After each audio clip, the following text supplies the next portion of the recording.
Welcome, ladies and gentlemen. Today we return to the Marvel Cinematic Universe with Mr. Doctor, so stay tuned. Welcome to Popcorn Talk, featuring movie discussion, news, and interviews. Popcorn Talk. We talk movies. And now, here's Popcorn Talk's Anatomy of a Movie. That's right, ladies and gentlemen. If you don't get that reference, you have no business watching this Anatomy of a Movie, because you should definitely... I usually say that we're very spoiler-filled. We assume that you've seen the movie, but we warn you, so if you didn't see the movie, you can stick around. I suggest to you, in fact, I implore you, if you haven't seen the movie and you're watching us, go see the movie first. Yeah. You have no business watching this right and now. go see it in 3D IMAX or premium large format screen. There's no way to save and then watch this and get spoiled and then revert back to your save to watch this and get spoiled again. Unless you have a you won't time be loop. able to Unless you this. have a time loop. Yeah, that's true too. That's right. You have a cool little archaic Fitbit that lets you turn back time. That's right. So why don't we take a step back? Anatomy of a Movie, ladies and gentlemen, for Doctor Strange, the 14th Marvel movie with Demetri Panos Hello, movie fans. and Stephen Lemieux. Yay! He's filling out for that Zach Wilson, who is going to be here shortly, who, of course, produces Marvel Movie News here on Popcorn Talk Network. But nonetheless, Stephen is just as equipped. I'm soon to be replaced. Yes. He has his own sling ring. I'm the student who is too egotistical that they replace with Zach as Doctor Strange. That's right. Well, why don't we get your thoughts then on the movie? I thought it was great. I thought they really just let the special effects people go wild. And I think that's what they needed to do, because if they tried to tone it back a bit for the sake of the audience might get a little too queasy or this, then it wouldn't have seemed real enough. Just in the fact of this is all about universal bending. This is all about being able to change the physics of time and space. So the way they did that with the kind of Fibonacci spiral loop within all things was really enjoyable. The first sequence where he jumps through and you see Mordo and you see the hands coming out of hands. When that ended, I was just like, whew. It was oh, that was a thing right there. So I mean, they did a great job. I'd say the pacing was a little weird at times. For some reason, it just felt like he went from being completely inept in the arcane arts to being an expert like that.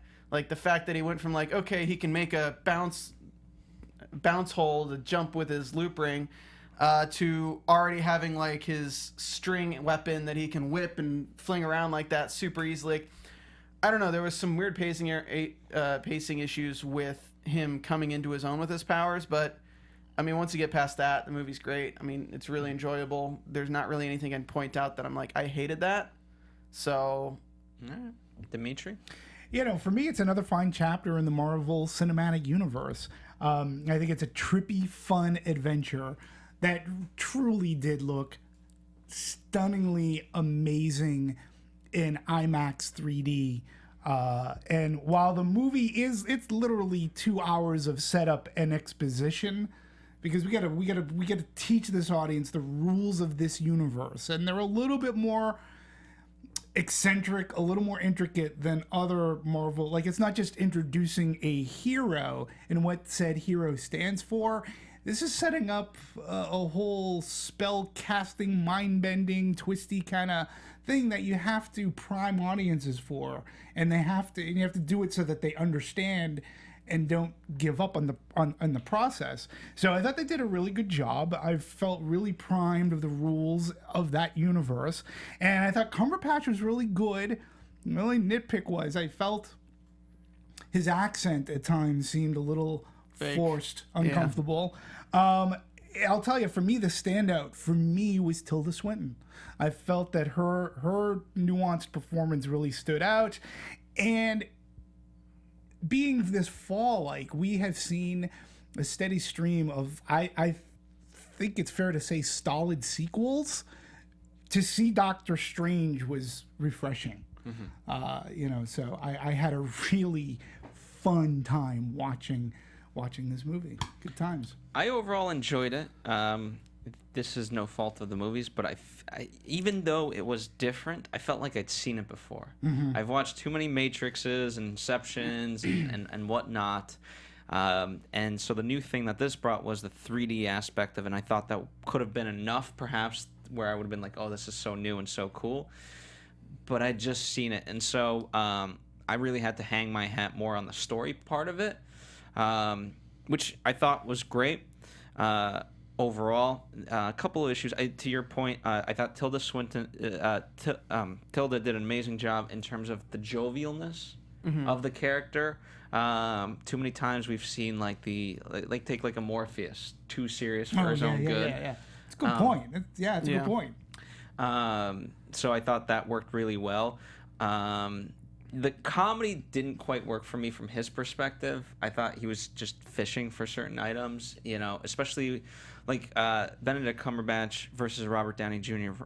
Robert Downey Jr. is so charismatic, and perhaps it's because we've seen Benedict in way more dramatic roles and not have that side of it, so it was a little off-putting. But other than that, I thought it was good.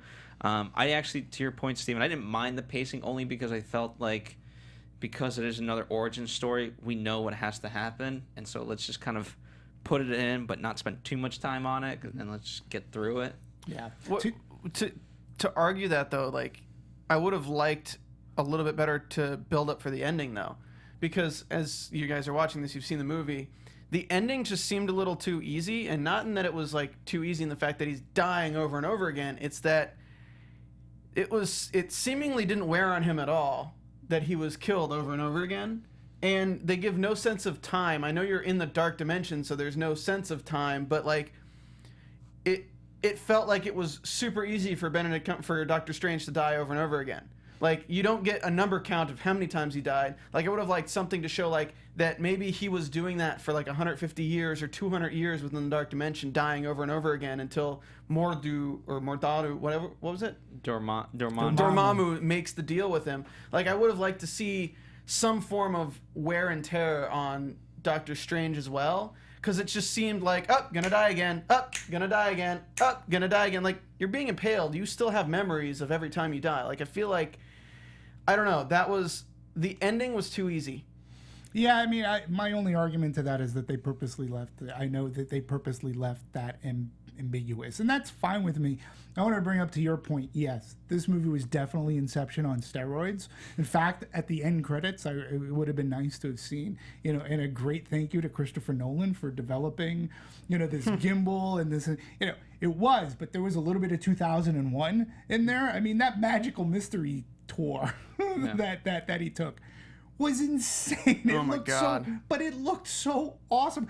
I didn't care what the hell was going on. I was like, this is just amazing. Like, it looked solid. So if you're going to take from Inception, I mean, they made it bigger, better. Yes, I've seen it before, but they at least made it interesting. I felt that the pacing was fine because they did make it a point to say for Doctor Strange, how did you become a surgeon? This is what the ancient one asks, and he's like, through a lot of practice and whatever. So she's like, okay, well, the same rules apply here. And once he got that, he literally did. That's all he did was study spells to the point where he was going above and beyond. Like, he was, in a sense, he's like Hermione in, like, Harry Potter. Like, she just knew. She studied spells, and you can tell, like, he was crafting his spells, he was practicing, he was reading books upon spells, whatever information he can get. And the Infinity Stone, I forget what that's called. The Eye of Agamotto. The Eye of Agamotto, thank you very much. Like, for him to start, like, the scene with the apple, when he's figuring out what this does, I mean, that scene was awesome too. So when it brings it to the end, it's like, if you're in that constant time loop, he's just going to bounce back and be what he was 10 minutes previous. It didn't bother. I just got the sense that it was a lot of times. Like, he had to wear that villain down to the point where the villain got frustrated. That's what I'm saying, though, is he had to wear that villain down, but how would it not wear him down? How is it wearing the villain down to just snap his fingers and kill him over and over again. When Doctor Strange is experiencing that pain, the villain would have tortured him to death millions of times. It wasn't Like, a physical wearing down. It was a mental wearing down. Like the villain was clearly going, Jesus, are you going to continue to do this? It's like, yeah, No. I can do this all day.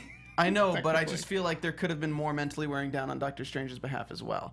One of the other things I felt it would have been better if they had him use, like, tie Doctor Strange into Dormammu a little bit in a different way. Like, it would make sense if he was better at doing all these powers and being very proficient at it, if he had taken advantage of some of that time magic that is fueled by the Dark Dimension to spend, like, hey, within one day, 24-hour period in the real world, he had accessed the timelessness of the Dark Dimension to study all of the magic and learn it all with, maybe in his mind it was 50, 100 years, but then within the real world it was a day, and the Ancient One didn't know that he had done that, and it kind of brings things into his world, makes Dormammu aware of him, and kind of ties that two storyline together. I don't know, I just felt like he got his powers too quickly. I mean, in some sense he did. I felt like if you're, what's the character's name? Played by... Mordo? Yeah, Mordo. If you're Chiwetel. Mordo, yeah, I mean, that's part of... In some sense, that was revealed very early on. Like, this dude's going to be pissed over Doctor Strange. Of, like, he just comes in and he knows his shit. Like, what, that he doesn't study just as hard? He might not have. I mean, my one nitpick of the movie, I think it was the Mordo character. But as far as Doctor Strange, I mean, he became the doctor that he is. You know, let's face it, for lack of better, they sort of kind of set him up like House. Okay? That's it. They were definitely at that level of dickishness, yet at the same time being brilliant to the point that he's the only one and he has the ego to match it. I mean, we are talking about a really smart, intelligent person that if he puts his mind to something, I'm not saying that, we didn't learn that much about Mordo or what his background or where he comes from. Not that it was important. It wasn't Mordo's movie. But I don't know. It didn't bother me that, because again, I felt that I saw him training enough that I felt, okay, I'm gonna buy that he's gonna figure things out. You mentioned, Demetri, that it's all about kind of these movies are what the character, what the hero stands for.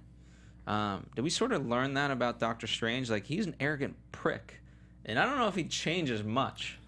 My answer to that was I do think he changes because he has that conversation with Dr. Palmer. Dr. Palmer, where he realized that he was a jerk to her and that he's for sure the one responsible for their relationship going south, and that he even apologized to her. Sometimes you don't even get that in a movie, and I think with this higher sense of purpose and the Ancient One, they had some really good conversation. Again, I felt an amazing scene that looked fantastic in 3D in the IMAX was when she's lying on her deathbed and she teletransports out and they're the astral projection of New York City, and they had this great conversation. He gained a respect for someone who is more intelligent. He understood her motivations for doing what the Ancient One did in order to keep this balance. Like, he understood that where Mordo got pissed at that, which that's my issue. We'll talk about that later. So I do think that by the end of this movie, Doctor Strange, at the very least, has found a place that okay, so this is what I'm going to be doing from now on. I can help people. I'm going to become very good at it. And we know that he's going to be part of the Marvel Cinematic Universe going forward, whether in movies by himself or with the Avengers or with Thor. So yeah, I mean, you see his character change slightly in like small actions. One of the actions is when he hands the knife over to the other doctor that he was a dick to before. One of the actions is the fact that he gets in the car accident, and then as a doctor who's very stringent on doing things the right way, he starts going through experimental procedure after experimental procedure, and then that like is kind of in its own way, and then having to go to freaking Kathmandu and then believe in these spiritual arts or whatever, like that's another step away from what he's used to. So the whole movie, he consistently takes, albeit small steps, but steps nonetheless away from who he is. But then at the end, it kind of reverts back to himself, except in this new position of he's the same person he was, but now he's a arcane doctor instead of a neurosurgeon or a surgeon doctor. Yeah, and I think he might be a little bit more sympathetic. Like, he's not going to be Hopefully. as much of a... Well, listen, I think if the character was able to apologize, you know, and admit that they were wrong, and that, I mean, because he was, you know, the thing about this movie, too, he teetered on the line of, why do I like this guy? Why am I going to, like, when that's he what I'm pitched her asking. out, like, Yeah. I think towards the end, that happened. I do. Like, the second half of the movie, I think that we saw that. You know, he's still going to keep his sarcasm and somewhat abrasiveness and his ego, but I think now that it's been tempered by the Ancient One, in all honesty, you know, he has learned as to what having this power can do, and that he can use it for good. Maybe I'm just being pessimistic. What do I know? I think that's optimistic. Optimistic. Oh, did I say pessimistic? I meant Yeah. optimistic. I was like, No, I'm sorry. what? I don't know what the hell I'm talking about. Do we want more dicks in the world No. after this selection? What? No. All right. But it's a good point. I mean, he was asked, the director was asked, like, you know, calibrating his exact level of dickishness. And Was you that know, the exact term? yeah, it was like, tell me about calibrating Strange's exact level of dickishness. And this comes from an interview I found on Vulture. What'd they do? Just take Robert Downey Jr. and mix him with Sherlock? Well, he was actually surprised how far we were able to push it without the audience turning on him. It just confirms my basic conviction about characters. You hear studio people saying all the time that characters have to be likable. He goes, but they don't, and that's true. They don't have to be likable, but they have to be empathetic. They have to be empathetic. Yes, exactly. They have to be empathetic. And the character in this movie goes through an incredible arc and an incredible change, but that's another fallacy you hear about. The characters, here's where I disagree. Characters have to change. Sometimes they're interesting because of how they don't change. Kaecilius, for example, that's what makes him interesting, just how sturdy he is in the point of view. I think when your main character should see some semblance of change, because if we're going to see him in sequels or in other aspects of the Marvel Cinematic Universe, you know, He can't change completely in one right. movie. There has to be room for further development along that arc if you're going to see Yeah. more sequels. I think one of the interesting things is, you know, you can have a character that's a total dick as long as everyone isn't catering to the dickishness. And I think that's what this movie did well, is that anytime he was a total asshole, There's a consequence for there was somebody calling him out on it. There was somebody saying something about it where the audience isn't just like, does nobody see that this guy's a total asshole? Like in the beginning when he's a dick to the other doctor and Rachel McAdams is like, you're being a little too harsh to him. Later when he's like, I don't believe in any of this, Tilda sends him on this journey of like the freaking acid trip of a lifetime, and he's like, teach me more. And she's like, nah, throws him out. Like, at least you have a basis in reality within the movie where the characters realize he's a dick. And I love the scene in the library where it's like, do they work for you? People always laugh at my jokes. Well, do they work for you? Yeah. Yeah. I guess Well, I what get... do you think, though? You posed the question. What were your thoughts? I don't know. It was a very tough question, simply because, I think does a character need to change? I think in the context of this, where it's for lack of a context, there's the East versus West, right? Science and mysticism. When you deal with mysticism and magic, the whole idea is that he's supposed to open up his mind, forget everything he knows. So how do you forget everything you know if you don't change something fundamental about yourself? Mm-hmm. So therefore, you have to literally go through a change in order to be good at this. And so if you don't, how can you be good at this? Right. So at that point, I mean, because it does happen early on, and that's when I started buying into it of like, okay, he's maybe not for the right reason, but he's here to change. He at least is starting to understand the rules of the universe, as the audience is as well, learning like, this is what they defend. This is the reason why we're defending this. His mind actually was open to all these things that even as a neurosurgeon, like, which, because unfortunately have had experience. Neurosurgeons are some of the most egotistical and not the best with bedside manner No, in the world. So they are. That's because they know everything you are or ever will be is just electrical signals. Well, they just there is That's what they try to be like. Ego Yeah. that is involved, and at least in this movie we at least get Benedict Cumberbatch. Well, I mean. Well, here's my message to them. And this is what I think Doctor Strange started to realize. I go back to the example of if all you ever see in the world is black ducks, well, then you assume that all ducks are black. But all it takes is one white duck. Mind blown. I guess not all ducks are black. Right. It's there's lots of Chinese literature that references it as being a frog in a well. Mm-hmm. Where you can be the biggest animal within the well, and you're looking up at the sky, and you see the sky, and you think the sky is your sky, but then once you leave the well, you realize that you were just a frog in the well. But I mean, I liked how they gave the simple explanation, where they're looking at the for map. A movie like this was the world's simplest. Yeah, they're like, you have the Avengers who guard against regular stuff, and then we guard against mystic stuff. There was an old guy named Agamotto who put up an atmosphere of magic around the planet to protect us, and then we just keep that running. We are the power plant workers. Yeah.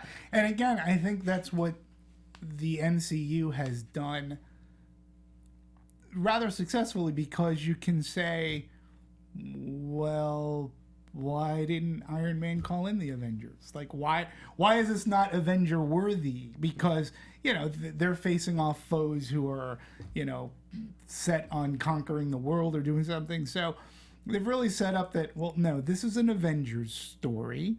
This is an Iron Man story. This is Captain America.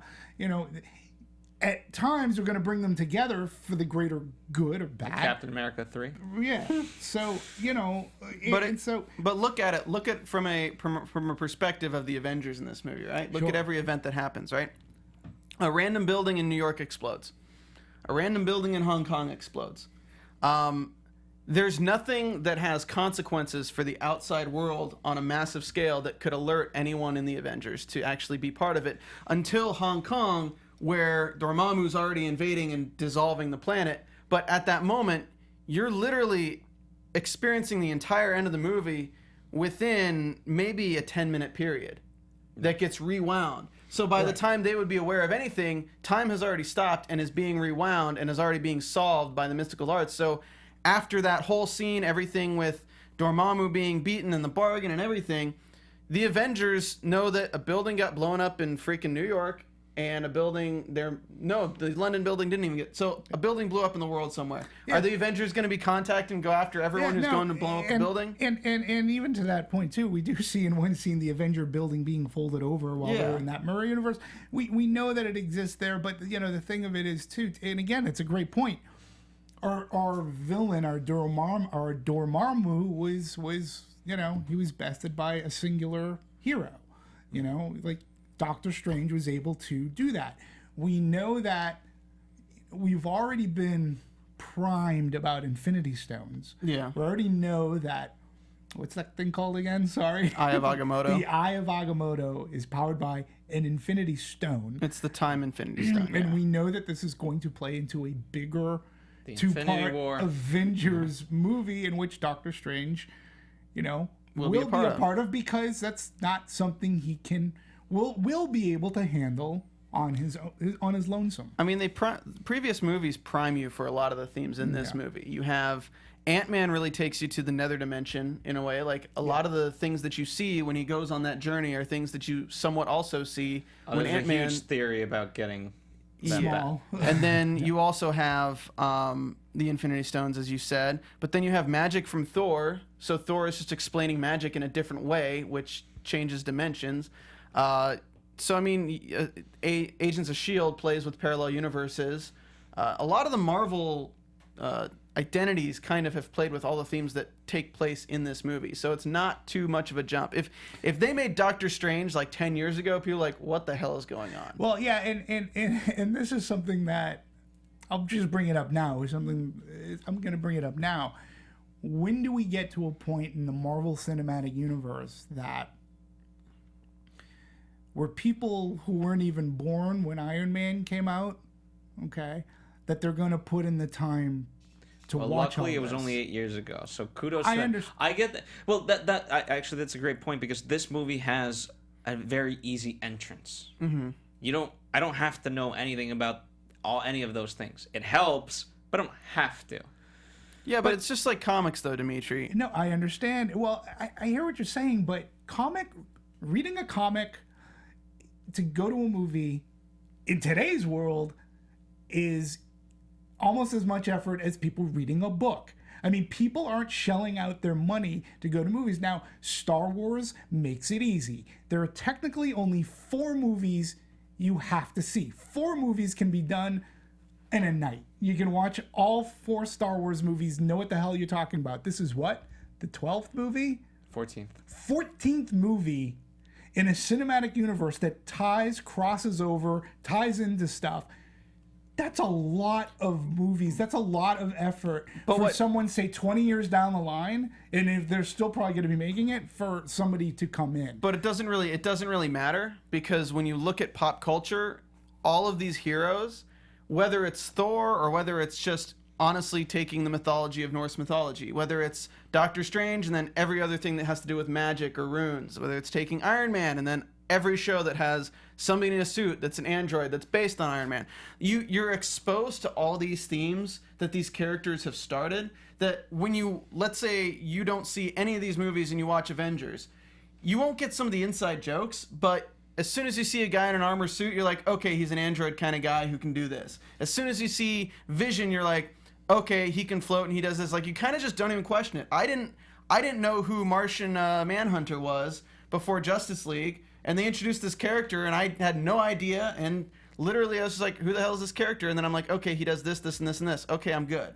Like, once you kind of see what they can do, you kind of just go with it. Yeah, I think that they're cleverly, wisely, smartly interweaving all this, but there's going to come a point where some semblance of audience isn't really, they're not going to get the inside jokes. They're not going to get the intricacies of Infinity Stones. They're not going to, unless you're watching these really in a specific order too, because they were, Marvel Kevin Feige has really roadmapped this out to the very minutest of detail. I mean, you got to give this guy some amazing props for what he's done, but it's so intricate. But what I think is going to happen, just like DC, when the comics got to a point where you couldn't start a comic without knowing the entire backstory and all the relations and everything, they said, screw it, New 52. Yeah. And then they said, screw it, let's do the New 50 or whatever. I think the Marvel Cinematic Universe can only grow so big before they have to do a restart, a reboot. But I think there has to be, I think they have an end in sight that whether it's the universe collapses or something, or something happens where it remakes all the heroes. They're already doing in the comics. We have a new Iron Man. We have a new Spider-Man. We have a new Thor. I get that, but not everybody reads the comics. Well, and again, but I'm not they're saying so different. They don't need to read the step. comics. They just need to end the Marvel Cinematic Universe at a certain point and reboot it. And that's what they're going to do. Yeah. Once it gets too far in the past for people to watch these movies, they're going to say, all right, let's just remake everything. It doesn't mean those movies in the past don't exist. No, it doesn't. So. Let's take a step back because I don't want to get too far off track, but I will tie this conversation. So the couple of things that actually amaze me. The fact that they were willing to overall hold out. I know they were looking at other people, but for the most part, they were pretty much set on Benedict Cumberbatch. Mm-hmm. So much so that they waited specifically for him to be available. Right. Happy birthday. What the fuck is this? Happy birthday to We're talking goddamn Doctor Strange. We're going in a time loop. Happy birthday, dear Phil. Happy birthday to you. Does anybody give a fuck? We've lost all viewers. All viewers are gone. No, they're not. They're still here. There we go. Let's see how long these keep burning. Here, use the Eye of Agamotto to turn this back a few years, Phil. Use the Eye of Agamotto because this is going to happen now infinity times. Over and over and over again. Let's see if the audience cracks before we crack. Well, thank you. All right, bye, guys. Happy birthday. We'll enjoy it. Happy 82nd birthday. Oh, I'm sorry, I'm on the wrong side. 28th birthday. For those of you out of the loop, it was my birthday yesterday. Therefore, the staff decided to have cake for me. And in lieu of sounding like a dick, let's get back to the show. Well, So we knew the you were only other coming, so we baked the cake. The only other person they could have gotten to play Doctor Strange that would have been better than Benedict Cumberbatch is Matt Keefe from Marvel Movie News. That probably would have been true. When he dresses, he looks like the character completely, 100%. I would have wanted him for it. I would have been very sad to lose him on Marvel Movie News, though. Yeah.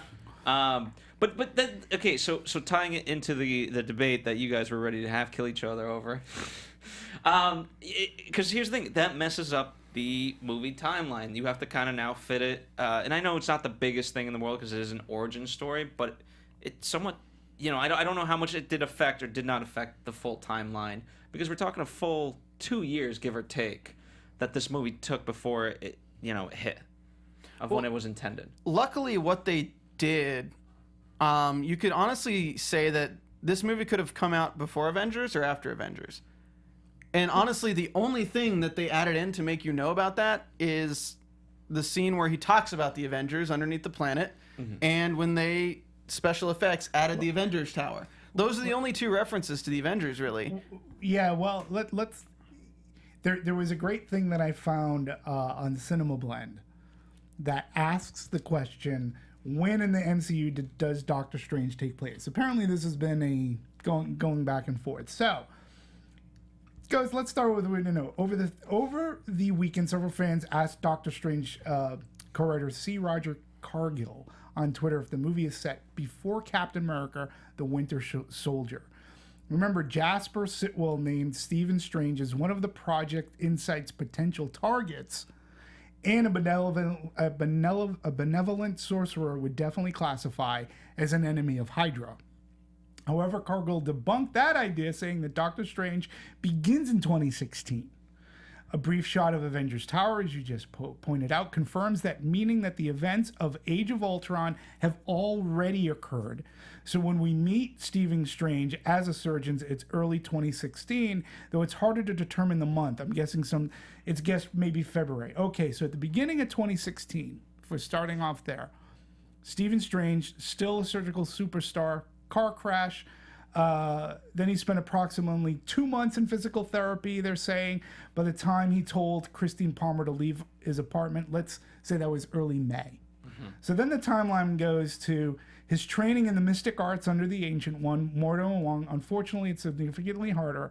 There's not much to go on, but does imply that he was across the globe for many months, which would also mean that his time learning about magic happened post-Captain America Civil War. Then with his... Oh, that's the other thing, too. We didn't bring up. He has an eidetic memory. Yeah, but that's... Well, if you're learning stuff, I that know. helps in... Which I forgot If you about don't that. have if you don't have a memory like that, you won't understand it. Yeah. Yeah. So they're saying that we're talking about approximately the climax in January, February, meaning Doctor Strange lasted approximately 1 year. So then there's the mid-credit scene where the hero chatted with Thor. So we know he's going to show up. I like the infinite beer refills. Yeah. Okay.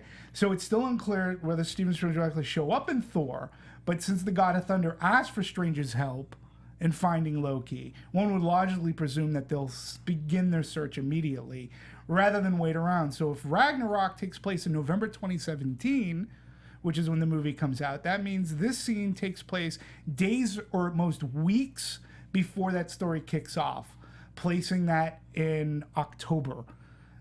So these are all, it's one theory, it's one string time theory that they at least thought of. But again, that's what I'm this. saying. Like, literally, every scene, everything that puts it in the timeline was cleverly added in after the movie was made. I mean, if you really think about it, they could have filmed this movie 10 years ago and then They just wanted to. added in those scenes, and then you're good in the timeline. So waiting on Benedict really didn't change anything about the movie, maybe changed the orders of something they filmed, but the Thor, like, literally most of that is putting it because of the Thor scene added, which is, hey, let's get Chris Hemsworth and Benedict Cumberbatch on set for one day and film this scene real quick and put it at the end of the credits so we can put it in the timeline here. Well, I will say this. There's numerous accounts of this.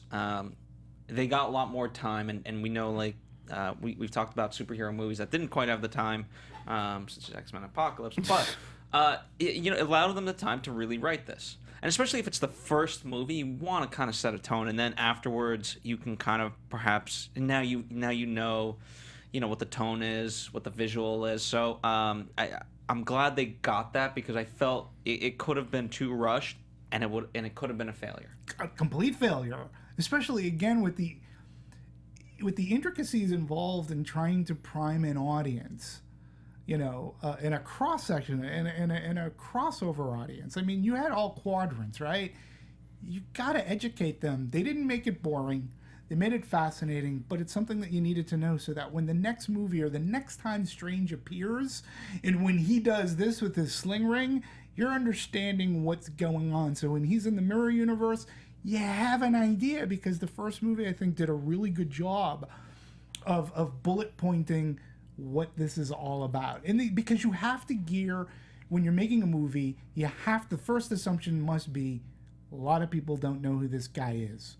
They don't read the comic. I got to make it for those people, as well as try to appease the comic book fans, but I got to try to reach out to an audience if I'm going to make money, and I want to make this succeed.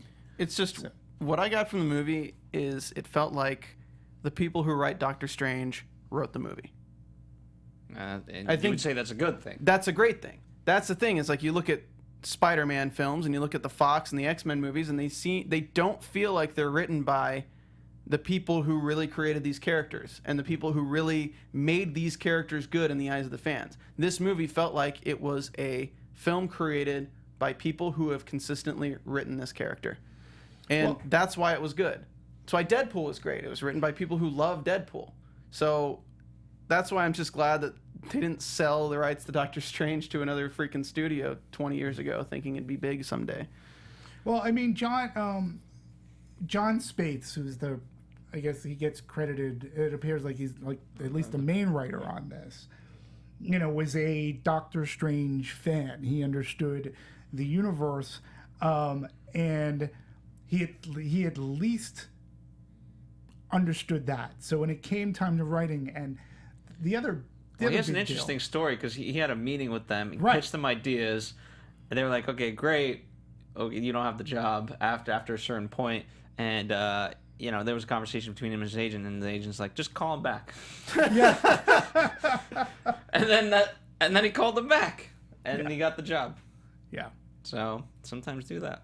Yeah, persistence. If there's anything we know, Doctor Strange had persistence. Yeah. He did. And we have Zach Wilson on the line, the voice of Doom. Hey, guys. Are you on your way here right now, Zach? I am. Excellent. But since time is relative, if you think about it, I'm really already there. Well, that's what we've been trying to tell all audiences from the get-go, but they're not believing us. Yeah, I was the egotistical student that betrayed our master, and you're about to come replace me, and then we'll fight to the death. But I got to get some black mascara and eyeliner to put on, so it actually looks like I'm bad, and you can tell I'm bad. I feel like we've lost All I heard was black eyeliner, and I really want to see you in that look, Steven. It's cool. All right, we'll see you in a minute, Zach. Bye. All right. So speaking of the villain, let's talk about Kaecilius. Khaleesi? Kaecilius. Listen, these are some names, man. I don't do so good with names. Okay. Dormammu and Kaecilius. Kaecilius? Is it Kaecilius or Kaecilius? Either way, let's talk about him. Everyone had a different accent when they said it. Well, see, that's part of the problem. What did you guys think of him as the villain? We didn't get a lot of screen time with him. I mean, I love Mads Mikkelsen. I think he's great. Every role he does is good. It's just this one was like, I don't know, standard villain. This movie wasn't about learning about him. You knew that he wasn't gonna be a driving force in any other film. So they kind of just glossed over him. Like they explained, like, oh, this is the villain. This is him. He's related to Benedict Cumberbatch in the way of like they have the same kind of attitude towards things. And he betrayed Tilda. Mm-hmm. Should we train Doctor Strange because he's similar or not. It's very Star Wars. Yeah, and it's, Dormammu has these powers, and we can, I can make this a better place with these powers, and Dormammu's going to come in and set things straight. Yeah, Nobody will die. Yes, it was. Yeah, it's. I like like you that said. he was called out though. Yeah. I'm like, okay, you got eternal life, but you're gonna look like that. Yeah. Right? Ugh. No, because again, it's sometimes that's I don't mind a serious movie, and again, I kind of knocked a little bit of the comedy, but that's a portion of it where like the comedy did fit. Sure. Because how many times can we have everyone's gonna take over the universe and this and that, life is eternal, before someone just calls out like this is some bullshit and just spewing. Right. So I did like that side of it. And I like the introduction of him too. Right off the the opening scene, we're triggered into that. What'd you think of the scene where he's in the body jail, and it's like actually like Mads, you can actually act for this scene, have fun, and like the delivery of the lines where he's just talking about everything, like the tear goes down his face, and he's like, "I want the new world." Like, what did you think of his character in that? Because that's literally the only character development you get for Kaecilius. I didn't mind. I would have just wanted more. I'm always from the Unforgiven school of thinking that I want to know more from my villains. I think by if you make your villains equal to your main character, it just has a dynamic. So I thought it was great to see, but I always want more. Yeah, and I was always at the end he was just almost set up like a henchman. I mean, he's ultimately he's not the all-powerful villain. Yes, he's the representation of Dormammu, and he's going to open up the sky for the bigger villain to come in. But we have to knock out the bigger villain, and by knocking him out, then he's just a henchman. And if I can take care of him, I can take care of you pretty easily. Well, the Ghostbusters did the same thing, where you had the big baddie, and it was like the guy. Oh, I'm compelled to do this. So, in the end, he wasn't necessarily. He was the villain facilitating the stuff. But it was Dormammu at the end that we had to get rid of, it seemed. This is just, and we don't have to spend too much time on it, but what would it have been interesting to see if all of a sudden he was wrong about Dormammu and he helped Doctor Strange? Because I don't know, I was like that when the villain turns, it's like, oh crap, what have I done? What have I done? Yeah. I mean... And then Mordo does his switch. And then, in wrestling we call that a face to a heel to a face. I would have liked it more if Dormammu and if Doctor Strange had some sort of arc that put Kaecilius and Dormammu into that time loop. Mm-hmm. And then they're left forever with Dormammu killing Kaecilius over and over again. Like, have at it, have fun. fun. Like, turn them against each other in some way. Like, that would have been... That's cool. That would have been hilarious. Because Kaecilius just kind of... I mean, he died like a bitch. Like, all the henchmen, like... The coolest... Like, it's unfortunate because I think the coolest death in this movie was the defibrillator in the hospital where they're both astral projecting, right. And she bumps it up to 350 and just blows the guy away. Like, well, it's good, and I really hope they kind of continue in that trend, because that's a perfect marriage of what Doctor Strange really represents, the East and the West. Right. He's in the astral plane, which represents mysticism and all that, but in order to defeat him, he has to use actual science. Yeah. Right. So that's I thought that was a really cool way without going too much into it. I also thought it was a better death for Kaecilius to be buried in that wall than it was when he just like disintegrated. Yeah, it's like when he was going to the wall, you were like, whoa! And you're like, dang, and then he disintegrates. No. Yeah. I will. Okay, and now I wanted to, since you brought up Mordo, okay, he was again. Sort of kind of had a pet peeve with that character change because, okay, I get it. He's pissed at the Ancient One because the Ancient One was using some power of Dormammu to facilitate, correct? Mm-hmm. Like, she was using some evil in order to, and he got pissed at that because of what she taught and all that stuff. It's like, okay, well, that's fine, well and good, but then why are you continuing to use her teachings? Yeah, you needed a scene between Kaecilius and Mordo. Yeah. You needed something where, he tried to turn Strange and couldn't, but if he got a scene between him and Mordo, it would have made more sense for Mordo. Like, don't you think there are too many sorcerers in the world? Like, something to set up that ending. Yeah, 'cause and maybe even in the end, while he's saying there's too many sorcerers, have the mark of the Dark One appear on his forehead or something. Yeah, because I actually stayed. We're talking the very, very end credits with Benjamin Bratt, right? And the way he kills Benjamin Bratt, but I'm like, He didn't kill him. well, he took away his power, Took yeah. away his power, which essentially is like he's left him deformed, crippled, and he can't move. And Benjamin Bratt wasn't doing it. Like, he's just the guy that learned how to do this, so he can. It was even said, no, he chose to just go on with his life and do what he does because he's happy with that. He didn't Yeah, want but to he become. represents something. If push comes to shove, I get he's the- a threat. Yeah. He didn't appear to be a threat, and I just found Listen, that as someone death, who thinks about this stuff, sometimes Yeah. you can't have an uprising. You want I to be the guess. all-powerful, you got to squash all I guess threats. I just found that death to be. It's like I mean, it's dude, unnecessary. I get it, but that's not the point. unnecessary, but it was just like, well, dude, if he feels that passion, then don't be a wizard anymore. Give away the trainings because you're still using. She trained you to have that power, and you're so pissed off at her. Give up wizard and go away. Yeah, well, that's the Nobody will evil miss you. trait of like, okay, well, I know. this is evil, but if anyone's gonna do it, I'm gonna be the one to. But I mean, have control. you have to realize he's brought up on the Ancient One teaching him about Agamotto, right? Sure. And Agamotto warned of the dangers of the Dark Dimension. Agamotto was all about protecting the Earth and protecting the realms, the 3 realms.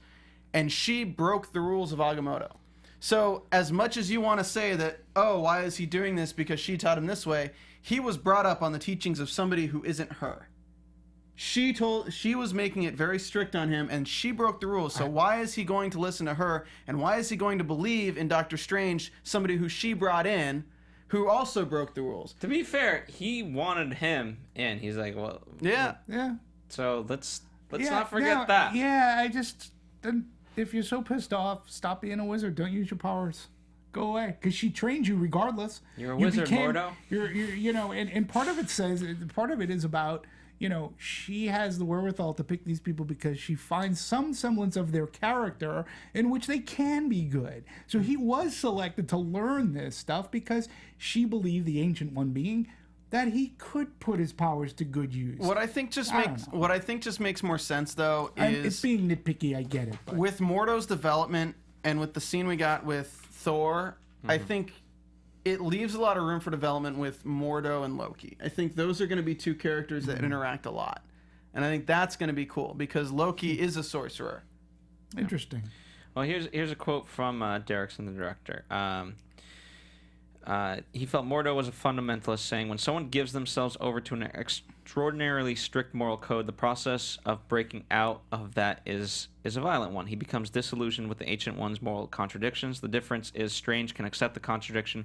Mordo cannot cope with it, which leads to the antagonism between Mordo and Strange, which will be explored in future films. Of course. So there you go. I thought he was slightly problematic, but overall not too much of a. Again, and It's nitpicky. It didn't bother me so much, but it was a flaw that I. no, that's it's it. just prevalent. Yeah. I thought something interesting. Going back to how do you say Kaecilius? I call him Kaecilius. Sure. He Yes. was modeled after Saruman and Sauron from Lord of the Rings, mixed with Joker and John Doe from Seven. So Fair enough. I could see that. Again, borrowing from Christopher Nolan. Of course. So there you go. What other story beats do you guys want to discuss before we get into production stuff? And by the way, for all like comic book tie-ins and references and whatnot, please listen to Marvel Movie News. As much as I would love to talk about all those things, I'm not a Marvel guy. They already did the full review on Doctor Strange this past Wednesday. So check it out, or Tuesday, one of them. So check that out. It's literally called Doctor Strange Full Review, Marvel Movie News. Yeah, so they've again, as narrated by Doctor Strange himself, aka Matt Key. Yeah, for sure. So, but any other story beats that you guys want to definitely hit before we move on to more of the production aspects of things? I'm trying to think because I know there's things that we're forgetting about. I did like the fact that she taught that when the Ancient One is dying, right? She talks about how she's been to that point hundreds, thousands of times before. So she's experienced all these things before. So I guess it kind of, once you see that scene, it gives a deeper thought to every scene before that she acts in, because apparently she doesn't know which timeline she's on. Does that make sense?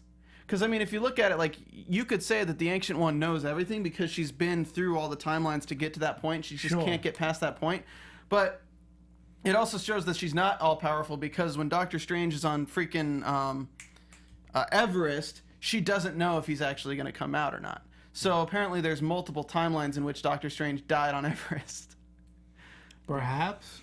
Yeah. Oh, did we talk about what's the cloak called? The cloak of Levitation. Of levitation. I was going to say levity. The cloak of levitation. It's literally the carpet from Aladdin. Yeah.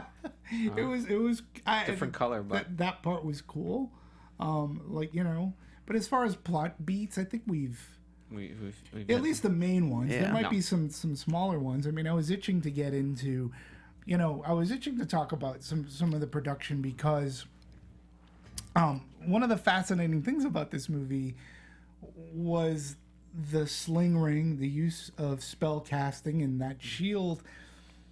They took a very conscious, deliberate way, and they thought about it a lot, because within the past decade, we've been in a wizarding world already, where people with wands, and the Harry Potter universe, we've seen people casting spells. They wanted to try to stay away and try to make theirs as unique as possible, and I believe they succeeded. Like, I mean, greatly. Because martial arts meets magic. In a sense, yeah. I mean, it's kind of reminiscent of the alchemy from Full Metal Alchemist meets magic, because it's got the runes and all the semicircles and things like that. I thought it was interesting that, like, he chose that as his weapon, because it's kind of reminiscent of the finger strengthening thing that he had, where he couldn't move his fingers. Yeah. So then he's like using what's basically rubber bands on his hands as his weapon. Yeah. So I mean, I thought that was cool. I can't imagine actually filming this though, like being Benedict Cumberbatch. It's like, okay, now pretend that there's something between your hands, like you literally have nothing in your hands. Well, But I think here's what I will say. Like I think it's to the point about Harry Potter. How many times, like, can you call out a dumb freaking spell and point your wand and what the hell the damn spell is? Like, it's all the same crap. Yeah. This, I get, it's a very nice visual representation of actual magic. Now, Harry Potter fans, Sorry, we know Harry if you Potter. pay attention to Harry Potter, I know we got fantastic beasts there coming in. are different waves of the wand that will represent the spell cast. However, what I found interesting is that Derrickson, they wanted to get away from verbal spells, number one. Makes sense. And he goes on to say that magic tends to be something where you cast a spell, then the camera sits back, and you watch something happen. And he didn't want it to be that way. So for that, he wanted it to be more organic. And so what happened was that this gentleman, Stephen Broussard, who was the point producer, introduced Derrickson to this YouTube video of this guy who goes by J Funk, who's a tutter, a magician, and he's able to use his hands for this. He does these amazing things with his fingers. You can look him up on YouTube, and he did all the choreography. He's the very first guy in the opening scene who forms the magic whip. Oh. Okay, so, and to your point, when Tilda draws the mandala, her movements had to be so precise, and this is like what I find amazing, because we are like, how do you tell your act? Like, we've got to essentially put in a special effect. I gave the mandala to Julian and said, I need gestures that will last this amount of time to build this. Okay, so she'll do this, and then this part will appear, and she'll do that, and this part will appear, and then she'll spin the part, and it was all very detailed, designed to make sure that it was so precise that they could make the special effects match up to her, and they had to do the same with Cumberbatch as well. And I just find that choreography was very, very, very, very interesting. Zach's here, so he's about to take my seat in just a minute because I'm about to head out. Thank you, S.R. Lemieux. Yeah, I gotta say though, just the magic and like the inscribing with the hand motions makes the 3D so awesome. Like that was what the 3D really accomplished in this film, was when they were drawing the mandala and like turns into layers and stuff, and you can see that some points are closer and some points. Like the 3D in this film was amazing. And Zach, you go ahead and take my seat. All right, I'm Stephen being Lemieux. replaced. We'll do it that way. Thank you, Steven. Thanks, guys. We've got quite the variety show Hang today. out. Zach's actually variety. knowledgeable on Marvel. We've got cake. We've got switch offs. We've got magic. I was listening in the car Were you? as I was getting here. Oh, good. So you know where we are. A little bit. Okay, excellent. Well, why don't we do this? Why don't we get your thoughts and, if you will, anything that we might have missed or anything that you feel you need to add to in terms of the story, and then we'll return back to the production side. Overall, like, I came into this as a Marvel fan, like, knowing Doctor Strange, knowing the character, knowing, like, the universe, especially that he's inhabiting. And this was a good movie. It had left a lot to be desired. It didn't hit that great point that a lot of the Marvel movies have for me. I thought that the villain, you guys talked a little bit about, like, the weaknesses of, like, Kaecilius and Dormammu.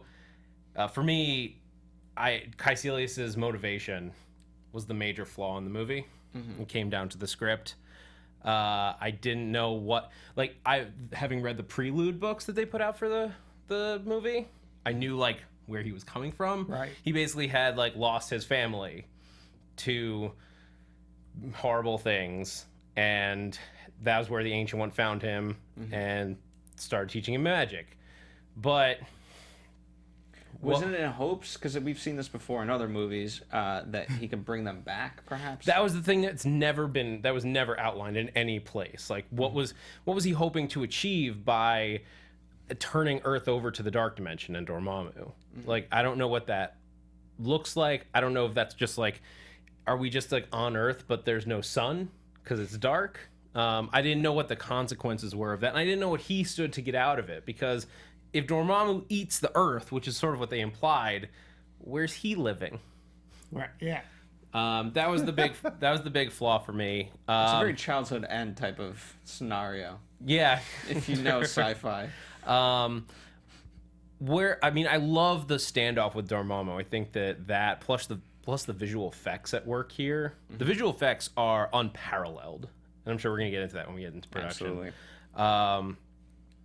But I love that sequence just as a concept. Was fascinating to watch. Just like, especially as a science fiction nerd, like playing with time loops and stuff in a dimension that doesn't have time, because that's a big concept of like planes of existence. Some wouldn't have time. Time is just a construct.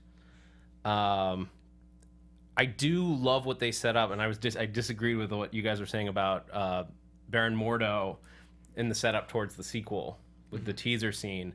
I thought that was awesome. That's what I wanted to see the whole time, is that like small level storyline that's very personable. To me, he was an environmentalist who he says he wants the natural order of things, and he wants to protect the natural order, and he sees that magic has destroyed that order. Then he shouldn't use magic. Just give up magic. I think If he's that's what basically, you but don't wanna say. that's like saying, well, the global warming's happening, so I'm not going to use aerosol spray, but I'm not going to ignore everybody else that uses aerosol spray.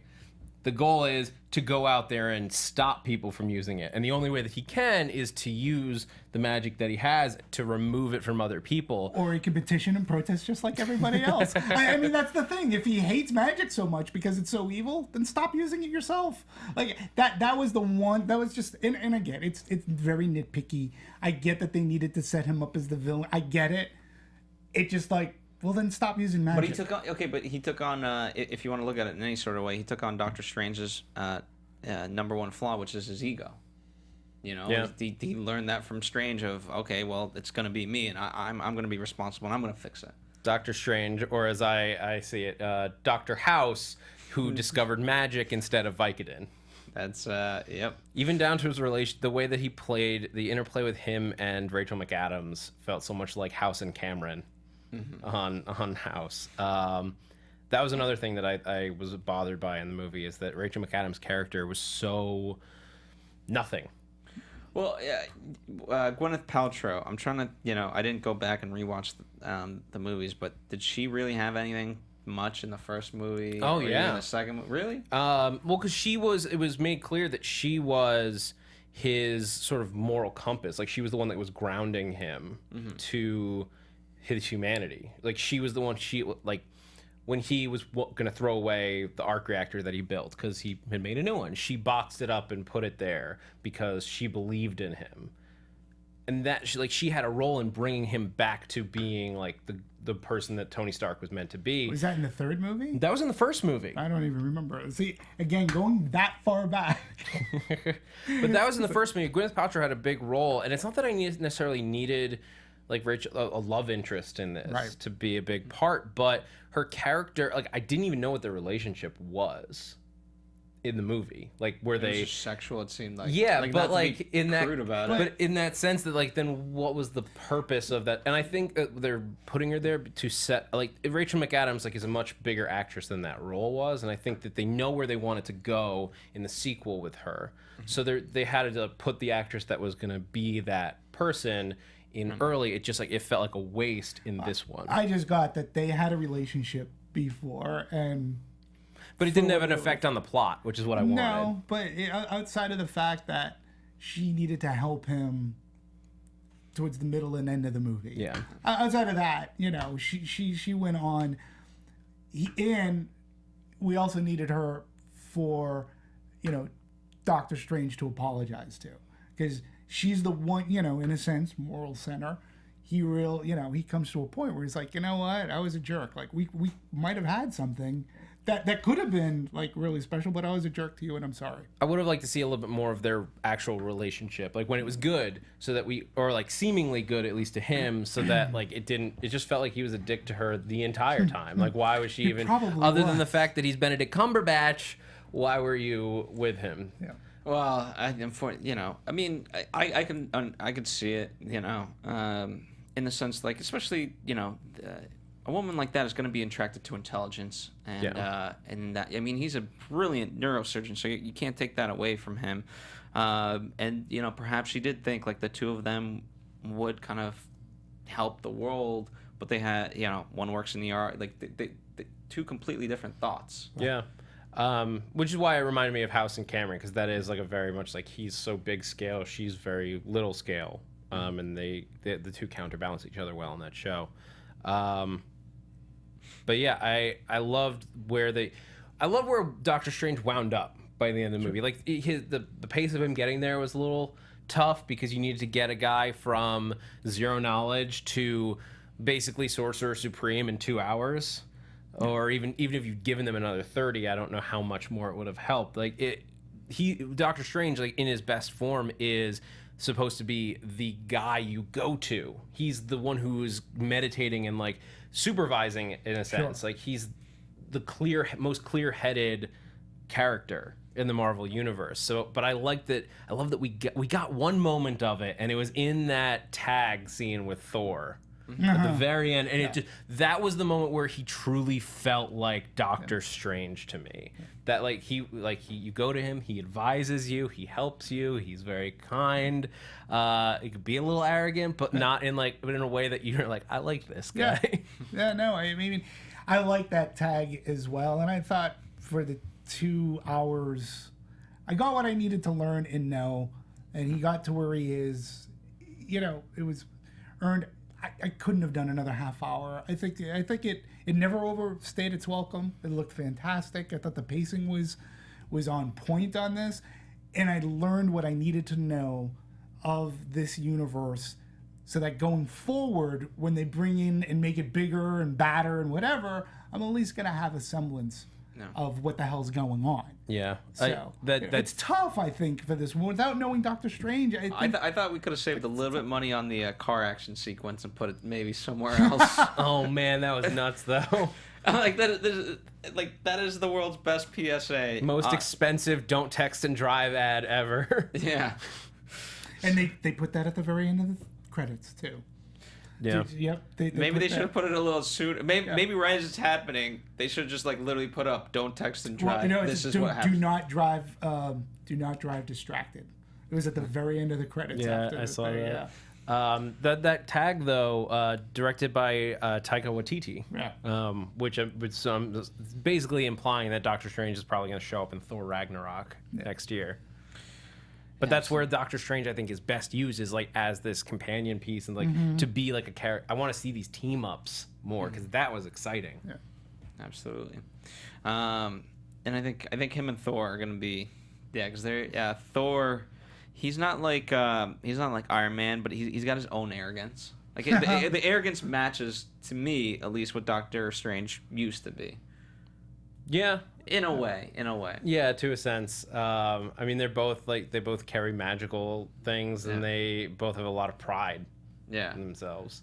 Do you think? Well, maybe you know this, but do you think can he pick up the hammer?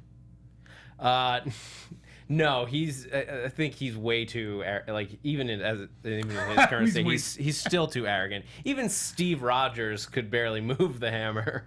Well, that's why I brought it up, because it's been a plot point in the past, which I thought was funny. It would be funny though. It's this interesting thing about the hammer. It's supposed to be like only Thor can pick it up, but there are other people like as good-hearted as Thor.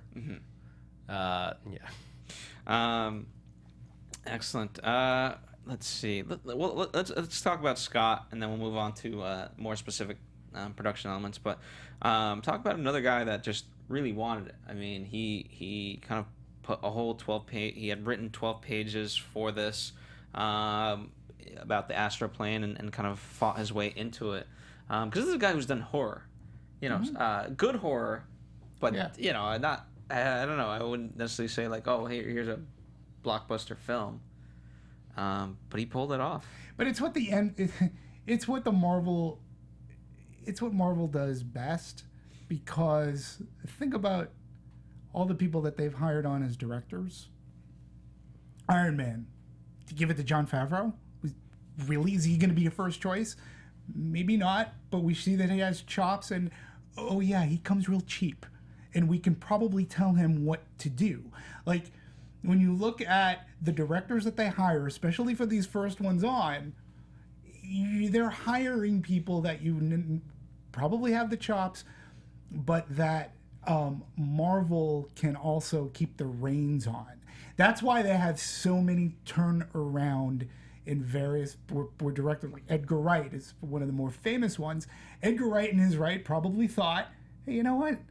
Sawed off. I think I've proven myself as a storyteller, and like they always say creative differences. That's because Kevin Feige has his roadmap, and he wants you to do exactly what he says. Joss Whedon, who was probably when he was hired, one of the more known directors at the time, and he even on Age of Ultron, they had their back and forths going on. Well, because the Marvel Cinematic Universe isn't a movie franchise in the same way that like other movie franchises are. This is a TV show on a grand scale, and Kevin Feige is the showrunner, and I completely defend his position in that role. Like, that's the thing. It's like, and why I think they're going with younger directors and more or less are known as, not that it's like they'll listen to what I have to say, but it's like, no, they're gonna come in and they'll be part of this team that we're building, the same way that when you run a TV show, you have a team of writers who are all working together towards a common goal. I agree, but Edgar Wright is sort of in this, and it's hard. Because he was attached to that project before the Marvel Cinematic Universe was a thing. Like he was attached to Ant-Man before Iron Man came out. Yeah. So it was just like he was sort of this like unfortunate holdover where his movie would have been probably a greater standalone movie, but it just didn't fit. And so like you're bringing in like this guy, like they've got new like a guy that's directed 2 features coming in to do Spider-Man, to do a potential $1 billion movie. Like that takes a lot of faith from a studio. But they also come cheap. Like they don't have to pay these directors the big time money that I feel like it's not even a thing. Like when they have you're talking Disney, my friend. Budgeting is definitely a thing, and when they can get somebody who they see talent in, I mean, literally, that but it seems to be going, because look at, it's not just the Marvel universe that's doing this. Look, Universal hires Colin Trevorrow, who had done one independent movie that cost like $2 to make, Colin Trevorrow, to do Jurassic World. This is like setting up part of the reason why is because we see that this guy has talent. We want to nurture it.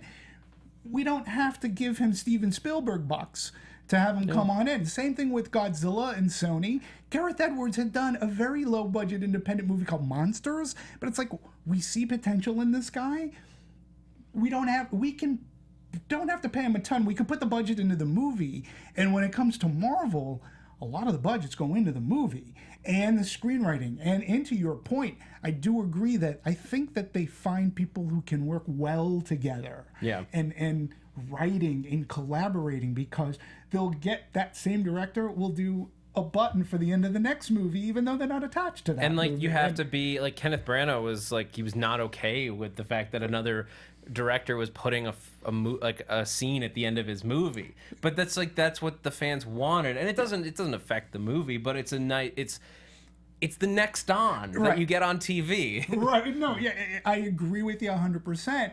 But again, and they are directors that they can mold, who won't give too much pushback, and creative differences will come up. The directors want to work. What was it? The Russo brothers, they come from TV, but they recognize that there is a talent, and they came from comedy, not from Community. And so I appreciate that they're giving these folks the opportunity to tell these stories, and they're doing it really well.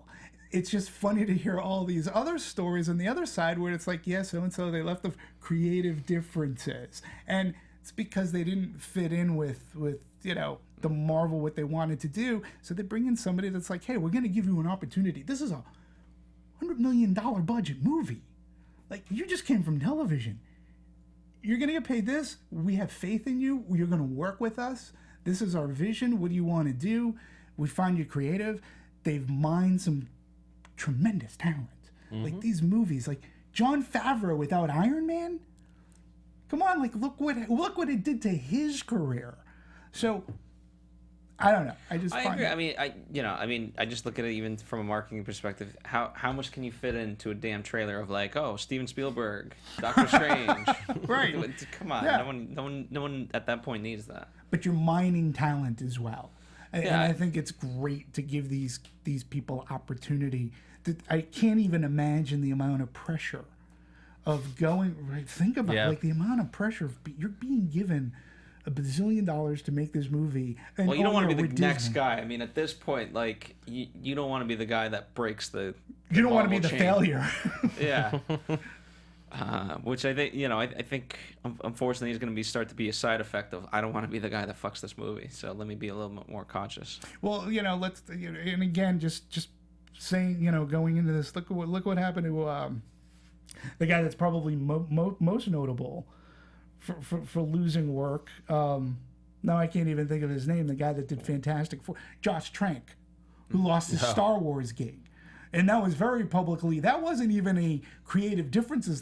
We just fired him because we didn't, Well, he didn't help the situation. He didn't help the situation. But again, you going to a guy that had done that independent. I forget what that sci-fi movie was where they've had the superpowers. Was that Chronicle? Chronicle, yes. They found that there was a talent in the. Like, I get where people are going, but I appreciate that they're finding some good talent out there, and the MCU is making some really exciting movies. And let me ask you, where would you put this? Because Doctor Strange was directed well. Do you like his direction? The direction was good. To me, the flaws in this movie all came in the script. He had a hand in that though. Yeah, and he did. So like he's not blameless. But specifically the directing, I thought was great because the performances for me all landed. I think Cumberbatch did a great job. I think Swinton did a great job. Like even characters that I just like Rachel McAdams did a good job with what she was given. True. It was the writing, not the directing, that was the flaw here. Yeah, and I don't disagree. And listen, I just think that for a movie that was intricate, as far as, this isn't just Captain America, okay, he gets inserted with serum, but he stands for good. We got sort of a dick guy, he's put in a world. Well, even so, it's hard. Let's talk about that because, Captain, like at this point, you kind of know the verbiage, right? For lack of a better term. Here, you got to create a whole set of rules that's unlike Harry Potter, that's unlike this, and you have to do it both obviously in camera, but then a lot of visual effects and make it work. And so that's what I find most fascinating. I have to give credit where credit is due because they pulled that off. Oh, the VFX, and I knew a couple people on the that did like VFX like spot jobs here and there, and they were just like, this is unreal. To me, I've never seen like a film. This is unparalleled in cinematic history for visual effects. Yeah, I mean, I would go back to Avatar. Like, if it wasn't for Avatar, we don't get this. And this, to me, did you see it in IMAX 3D? Yeah, I mean, it was it was amazing. And I didn't even, like I said earlier, I didn't even have to understand what the fuck was going on. I was just like blown away. Like, this is what the technology is for. And if you're going to go for it, his whole magical mystery door thing. And Stephen was talking about the doing the spells. What's in the foreground was equally as important as in the background. Yeah. Well, just like the way, like the way that people were, because they were trying to do like the Ditko era comics of Doctor Strange, which you look at those on paper and there's no way that would translate to the big screen. But and this movie was something that I don't think you could have done even 5 years ago, because the way that they used 3D, and I'm already a huge proponent of 3D, and I think this movie is just like the poster child for like what you can do with it and like in creative ways, because it gives you this, it adds to what you're seeing, because it gives you, when he feels lost in the void, you can feel lost in the void. Like, it doesn't have to be like the Muppet 3D ride at Disneyland where stuff's like coming out into your face. Like, but it adds to that depth of field to give you almost a sense of vertigo. My joke was, you can't go into the fourth dimension without reaching the third. Nice. No, and I mean, I agree. I'm a big proponent of 3D, and again, I'll say it. Had it not been for Avatar, 3D could have easily gone away. 3D was at a very, very low point. Okay, people thought that they were being cheated. The 3D sucked. People felt like they were being assaulted. They were getting headaches, not feeling good. But James Cameron proved and said, no, done right, done smart, done with the right money, and you do it right, this is what you can achieve. And I think that, Doctor Strange not only took from like an Avatar and even an Inception, but they took from like 2001. They were doing, it seemed, old school effects, but making them look amazing. And the 3D, again, so, especially on IMAX, I mean, so visually crisp and clear that I was like, if I was on shrooms right now, this is amazing. Somebody, I can't remember who this was, so I wish I could give them credit, but it's just described it. This is what a black light poster would have looked like if you'd brought it to life. Yeah, it was. Yeah, and but it was done. It was really done to great effect, where it didn't overpower the story. I thought that it was used as a tool, as to what it should be. It shouldn't be effects over our. We still cared for our doctor, and the fight scenes, I thought, were great, even when they were based in the real world. Yeah, I thought. Look, whenever you use that sling ring, and they purposely made it so that like the sparks, that looked awesome in 3D. Yeah. We were talking about the scene about the apple. When he was first learning about that scene was, and again in 3D, because you had the blue, and then you had the apple here, and then it turns this way, and it goes bad. But that's practical, right? That was more like photo-wise, that was done practically, correct? In what sense? Like in the sense that it's the Matrix effect, where you do a bullet time effect of just an apple being. I'm not sure what they did with that particular effect. It just looked amazing in 3D. Yeah. Because you had so many elements. You had Doctor Strange, you had the Infinity Stone, the blue shield that he was using his hands with, and then you had the apple, and then you had your surrounding. And there wasn't a time where anything all blurry. I could not see.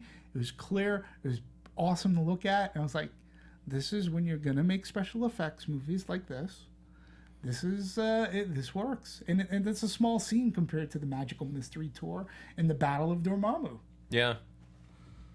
Yeah. Well, small is where it works. Like I want to see these stories like get so finely focused that we're just worrying about character, and then you can have a big battle that takes part of it, but the character I think is what sings about movies like this. There's a great article that I included in our rundown about just the Cloak of Levitation alone, because they really wanted to make it a character, which isn't. Which I thought that was a nice distinction from the comics to this. Of okay, let's have these objects sort of have their own minds, which remind me Harry Potter style. But the Cloak of Levitation, because I went and talked to Matt Key about this because I was curious. It does behave in the comics, but not nearly to this extent. It doesn't like drag him necessarily, but it does sort of like behave. Or I guess in the sense that it has to like attach itself and agree to work with somebody. Is sort of the way that it acts in the books. And I like too because it especially early on, it buffers him from his own arrogance. It's like no, stupid, use that. Right. Yep. So it lended itself quite well for comedy and things like that. And Stephen, it's been described this way, but Stephen described. And as well as Aladdin's magic carpet. And I thought, they pulled it off because, it's one thing to do it in a cartoon, but to do it and have it visually look real. Yeah. And interact. Yeah. With your main character. I thought that cloak was pretty cool and funny.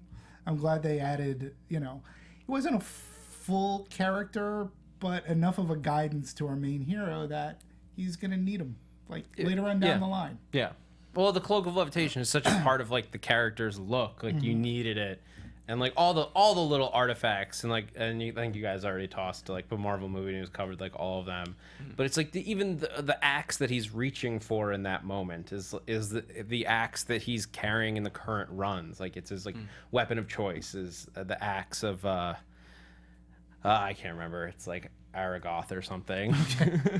One of the things I did find interesting was how can you remember all? I mean, the production team overall was pretty much the ones that did Guardians of the Galaxy, so much so that they were unavailable for Guardians of the Galaxy 2.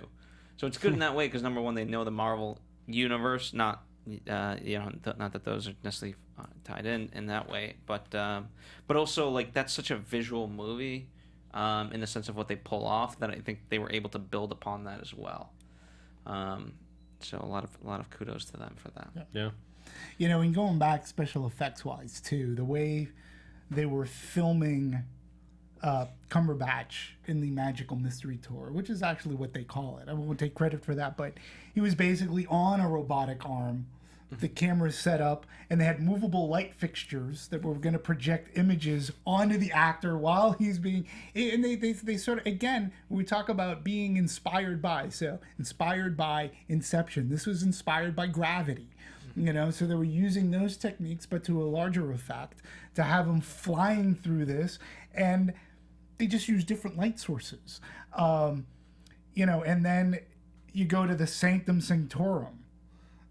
That scene, the fortress home, was sort of kind of crazy too, and multiple sets. And they had to make it so that everywhere he pointed a camera, and they used the Alexa 65, a lot of people using this digital, but again, they took this time. It's like you said, Phil, it didn't feel rushed. No. I felt they needed to take the time to make this. It wasn't Batman versus Superman. I didn't feel like they had to cram everything all in one. It didn't feel... They took the time to make sure they got it done right. And for the most part, I think at least going into the next movie, wherever Doctor Strange appears, whether he's a standalone or with the Avengers or whoever, I at least know the character better. So when he uses his magic, I was like, okay, I know what he's doing. I understand that. So I love the final confrontation scene in Hong Kong. This is that set was built in London. All places. I would have never even known it was a set. I mean, it looked that scene. That scene was awesome too. The whole street was pre-built. Wow. Enormous set built in London. environment. There are a Pinewood? lot of elements moving backwards. They needed to destroy, rely on previs. We had to destroy, then fix back up again and do all that. You know, incredible. I thought they were on location, but that's movie magic. Yeah. I mean, that was amazing because again, so much has to happen. You have to kind of break things down, bring them back. Yeah, I guess it makes sense. Like, you couldn't do that out in public. Yeah. Yeah, and then you need your pickup shots. Then you need to get your master. You need to film from another Especially angle. at, like, because it was at night. Like, Yeah. that means you're working, like, split shifts and... Yeah. All the great movie magic. Let's talk about a guy we've talked about a lot before, Michael Giacchino. Yes. Composer of this. I actually I forget which like ballad it is. I don't know how to describe it, but it had that really like little great. It was a great mix of what I guess what they were trying to echo between Western music and Eastern with that slight tinge of ethereal, whatever it was. Yeah. It was Baroque. He used a mixture of that ding ding ding ding ding like and I was just trying to come up with a listing of the track names because he's a very punny guy and I use that term literally. So one of the songs on the soundtrack is called "Going for Baroque."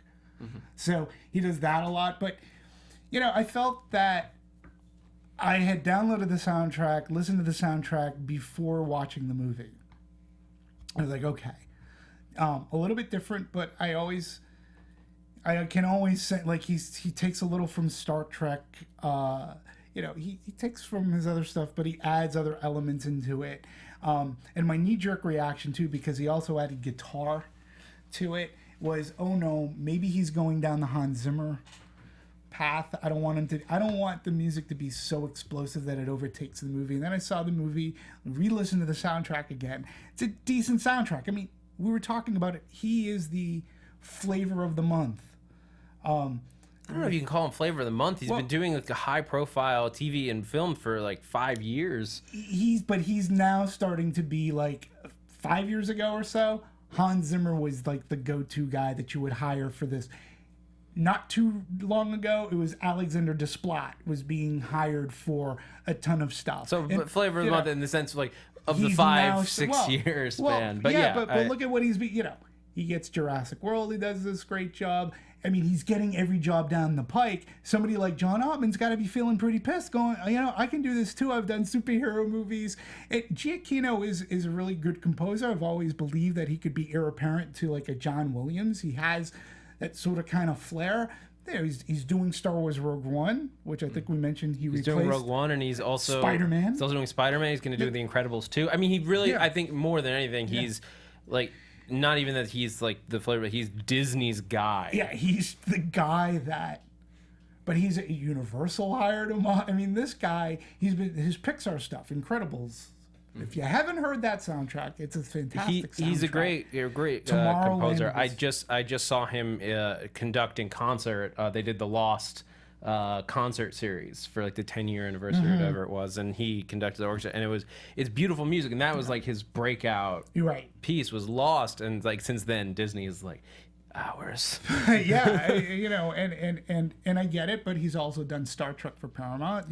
J.J. Abrams went to him for that. There was one moment in Doctor Strange where maybe it's just because I've listened to the Star Trek soundtrack like so much because I the original, but meaning the 2009 the 2009 Star Trek. I've listened to it a lot, and there was like one. I can't remember what scene it was. It might have been the battle with Kaecilius in the Sanctum Sanctorum. Where like I heard some chords that so perfectly matched the Star Trek soundtrack that it took me out of it for a moment. But other than that one moment, I thought the score beautifully accompanied it in a way that it never overtook it, but it was always driving it forward. Yeah, no, I mean, with Star Trek, he just seemed to turn a couple of chords around, but he even uses a piano motif. In this movie, again, I wish I had the track listing up. I haven't had that committed to memory, but in Star Trek Into Darkness, he used a very beautiful piano motif when a father was going to self-sacrifice himself so that his daughter could live, and he blows up this library at Starfleet. It's done to a very nice piano piece. He does that similar here. It just reminded me of Into Darkness. But again, using his Baroque, and he set up a theme too. This is what we've talked about this with John Ottman before. And I agree with Ottman a lot. People forget to make themes for their characters. That suite can be played throughout, and whether it can be made to be heroic or whether the character is downtrodden, Michael Giacchino creates themes. So, I felt that this was... Oh, here we go. So, yeah, here's some of the track listings. A Long Strange Trip. The Hands Dealt. Reading is Fundamental. I wonder where those scenes take place. Post-op Paracosm. God. Hippocratic Hypocrite. Smartass. Hong Kong Kablooey. Yeah. That just makes me think of Hong Kong Fooey. Yeah. So that's, Number one super but guy. that's what he does. Like, if you look at all of his track listings for whatever movie, he does, he does that a lot. But, yeah, I felt that this score was really good. I'm just wondering, is he going to burn out? He's getting Giacchino? so much work. Well, here's the thing. I don't think he's going to burn out. I think, to Zach's point, all these guys, they've been working, and they work at a pretty rigorous pace. Now he's just taking on more high-profile movies and getting the credit. I mean, he's doing an average of 3 movies a year right now. Which is actually maybe 4. It's not that bad. I don't know how when you're long talking- it takes to compose a feature. It's a lot for one. When you think about all the composers that are out there, like, he's getting a crux of the major big, like, now he's getting like the he's going from Jurassic World, like, he's going from Pixar, which is great, but when you're watching a Pixar movie, people aren't thinking about who composed the music, right? But now he's doing Star Wars. I feel like the music in Pixar movies is a huge component. I'm not disagreeing, but I'm just saying kids aren't looking. Kids aren't, but they're like not paying attention to the music as much as like we might be. But this guy's doing Jurassic World. He's doing a Star Wars movie. He's done 2 Star Trek movies, 3 Star Trek movies. He's done Doctor Strange. He's doing Spider-Man. I mean, this guy is getting a lot of work. And I'll be very more curious to Pixar. see what he does with, like, Spider-Man, because Doctor Strange, he did, like, manage to hit that, like, very weird, because Doctor Strange was a very weird movie in terms of tone, in terms of, like, how it was all flowing. So I think he brought a lot to it in that sense. Like, when he does Spider-Man, he's going to be compared immediately to Danny Elfman. Yeah. And Danny Elfman, to me, is one of the most iconic superhero scores that we've had outside of, like, maybe Superman. I agree, but I will say, like, even if it's great that you say that, because he's already had experience, like, working with Jurassic World. I mean, you got to fill in the shoes of, like, this is a John Williams score. How do I do this? John Ottman was the same when he comes in to do Superman Returns. Like, he's filling in for John Williams, and, like, you can pay a wonderful homage and not have it be cheap. Like, even if he decides to take a little from Danny Elfman, which I don't know if you would agree. I don't know. Other than the 60s, like the song, I don't know that he would, because I think it was tied to those movies more than it was to the Superman score is tied to Superman. Yeah. But the Spider-Man score is tied to those movies, not the character which is a as different. much. Yeah, and I get, but it might be sort of cool. But it is something that people called out recently. There was a huge article about this music behind Marvel, and is it a problem that it's mostly forgettable? Like, I disagree that it's all forgettable. I like the Avengers score, like the Avengers theme, is in my head. But they're not wrong in the sense that, like, I don't come out of each one having a specific tune. Darth Vader's, like, the Imperial March is something that everyone can hum in an instant. Then so far there isn't one that's captured that, and, like, there is room. I think Giacchino is sort of like, that's sort of his challenge as he goes forward, is can he find a theme for one of these characters, especially like Spider-Man, which is so big and so well known, that can be captured alongside it and carry through. Yeah. Well, we'll find out. Well, no, but again, with this, he did definitely come up with a theme for our Doctor Strange, which again was, to your point, it's sort of refreshing because in soundtracks as a general thing, I think that tying themes into characters is somewhat become a lost art, but it's such a wonderful music cue for the audience that it's a relatable thing, and it could be, they could change the tone in which for the character it could become heroic, or if the character is down they can play it at a different, slow it down, make it so the character. Giacchino does that, and like I said, John Ottman has talked about it on this show, that he believes, because the greats, Jerry Goldsmith and they created themes and suites.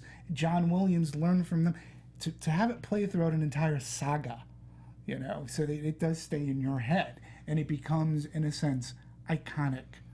But you have to walk that line of like that versus it overpowering what's happening in the moment. That's what makes a great composer. Yeah, it's a tough line to walk.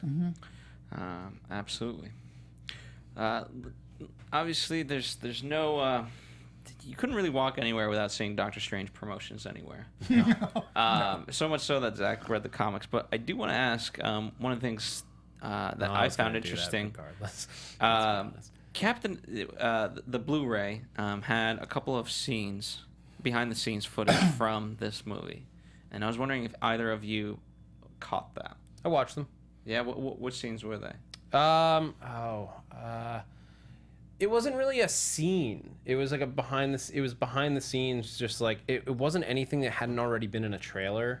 Because I remember, I ran out that morning when Civil War came out on Blu-ray so that we could check it because it was the same morning we were taping a Marvel movie news show, and we wanted to check to see if there was anything new on there, and there wasn't. There was like a couple of interviews that at this point it's just giving us news we already know by heart.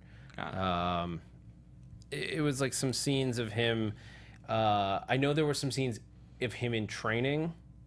I believe with like the group of people, but there was nothing like we didn't see the magical tour. We didn't see like obviously they didn't show us like Dormammu or anything. That wasn't in any of the promotions. Which, by the way, that was Cumberbatch.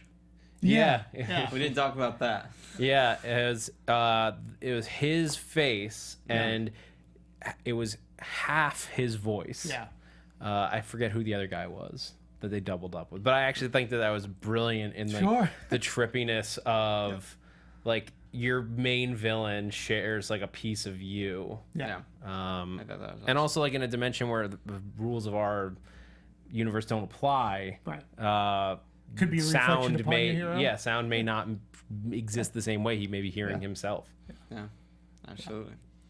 I think a lot of fans were disappointed that Dormammu his head didn't light on fire at any point. In the comics, he's very much a ball. Like he's covered in fire. Okay. This effect was really cool. And I love that it's Cumberbatch. But yeah, a lot of fans, I know I saw tweets throughout the week that were like, why wasn't he on fire? Sure. Or at least like for a moment, like if he'd burst into rage and flames, just like give fans that treat. Absolutely. Well, and the market, you're right. The marketing for this was all over the place. I did love some of the tricks they pulled because they messed with time stuff. Like on they had commercials that played in reverse. I didn't see those. Where they had like the scenes in Hong Kong and like literally you heard like like that stuff like on television. Yeah. They also had Facebook ads that were like they would basically the image that they put on them was meant to look like you had scrolled past it and then it would be another Facebook ad. But then that one would distort and bend with magic, so that they could like make you like it through every time you're like looking through it, you're oh what the hell? It's like, oh, it's Doctor Strange. Yeah, I mean, you know, again, it's just that Disney machine coming up with creative ways to do this and making it so we know that we have a character that the mass audience isn't overly familiar with, and we need to put this through in such a way to get everybody on board and have an appeal. Hiring Benedict Cumberbatch, I think at this point, I mean, it helps. It didn't hurt. But there, I mean, I saw it like wherever I looked, whether it's on TV, whether it's a billboard, an ad online. You know, I think that they did a really good job, and it doesn't hurt that the movie gets good reviews. You know, for any Marvel movie, you know, they want it, 90% on Rotten Tomatoes. It gets an A in Cinema Score. You know, the Marvel movies really, like, this is a thing. If the movie sucks, yeah, you can make a lot of money. Batman vs Superman, Suicide Squad, Critics Universe. I mean, it got like a 2%. Okay, still makes a ton of money, right? Still can make a ton of money. But look what you can do when you get really good reviews. And worldwide, you're so far at $344 million, domestic and foreign, and you're getting good reviews. So your word of mouth is going to build. You'll go see it, your fans might go see it a second, third time. Steven already said, I want to see it again because there's probably details that I could have missed. I don't know how many times people rewatched a Suicide Squad. I knew people that went and saw it again, but those were like DC super fans. Mm-hmm. Like the fact that Steven wants to see it again speaks volume. Yeah. Like I want to go see it again just so I can experience the IMAX 3D version of this one more time before Fantastic Beasts comes in and takes over all those screens. Right. But because like you'll never get that version of it again. Right. Until they do like another like release, like when Doctor Strange 2 comes out. They do like a, the marathon of the 8 appearances of Doctor Strange for 12 hours at El Capitan. Yeah. So you have $165 million budget, which is it's a good sized budget to work with. You got to figure it had to have been all in hard drives and advertising. Close to 200 million when all is said and done, and already worldwide you've got 344 million in the bank. Domestically, you've already hit. Domestically, you're at like 109. Let's just call it 110 million domestically. And that's before weekend 2. That's as of yesterday's grosses. As of up to 7 Thursday days grosses. in theaters. $110 million. It's pretty Doesn't suck. good. Yeah. Doesn't suck. Especially in this climate. Of course. And it'll go up this week because what's coming out? Like Arrival's coming out, which is in fairness a similar audience because it's science fiction, but such a vastly different tone of a movie that I don't think you're gonna get too much taken away. At the very least, this weekend going in, Doctor Strange at the very least should do about 40. At the very least, I think it retains number one spot. For sure. It's between that and what was the animated movie? Trolls. That was number 2. Trolls coming out this week. No, it was out last weekend as well. That was the number 2 movie. Beat this thing out. We'll see. I mean, it's going to be interesting. At the very least, Doctor Strange does 40 million. I don't see it doing less than 40 because you're talking it does 85. I would have said probably 30 would be what I would say. That's a big drop. That'd be a steep drop. I mean, because you got to go $85 million, 60%, which would be on par and normal, brings you down to about 40-ish. Okay. So that's what I was trying to do. I was doing bad math. I was like 60% drop seems reasonable. Yeah. To me. So I don't see it going much lower than 40. It could do a little bit higher. But you're right. The Arrival is coming out, but I think The Arrival is gearing towards a little bit older of an audience. Yeah, that's the difference. Is Arrival is very much hard science fiction. Yeah, and that does not have as much of a mass appeal. But it's got Amy Adams and it's got Jeremy Renner, absolutely. and they've done a good job marketing it. Absolutely. And I also think though that the kids who may have missed out on Doctor Strange last weekend, they're gonna get to see it this weekend. Or the repeat. AfterBuzz favorite Anatomy of a Movie is Jeff Graham. He's in that boat. He's like, I got to go see Doctor Strange. He's never in that boat. Marissa actually was talking with her, and she says she's going to try to see it this weekend too. So, that. it should have a decent holdover for its second week, regardless of arrival. Now, when Fantastic Beasts comes out, I think sort of all bets are off. It's not going to go away, but Yeah, but to Zach's point, they're going to take over screens. yeah, In they're terms of gonna take IMAX. over, those screens, Yeah, IMAXs absolutely. will go away. So your repeat viewership will go down at that Yeah. point because again, it's another magic movie, so you're hitting the same. Adium Leviosa. I think I'm wearing yeah, a Harry Potter it's- T-shirt right now. It's so. it's a highly anticipated one, and like I said, I think with our multiplexes in the premium large format, there are multiple screens, so I think that Disney could have some strength to at least retain one of two screens, perhaps against that. Well, it's a quicker gonna movie. do well. Believe it or not, for a superhero movie, I thought this was pretty quick. Hour and 55 minutes. I thought the pacing was So fine. yeah, so I think that'll help too, because if it was like 2.5 hours, they might be like, can we fit it? Can we not? But I think they'll No, find a way. under 2 is like you can get in extra screenings at that point, especially like the difference between that and like a 2.5-hour movie. That's an Yes. extra that's an extra screening a day Yeah. for every 4 movies you show. And we are going into Thanksgiving period, so kids are going to be off. There's going to be a lot of choices. I don't think that Doctor Strange completely falls off a cliff. It'll hang in there. It'll remain in the top 5 for a little while to come.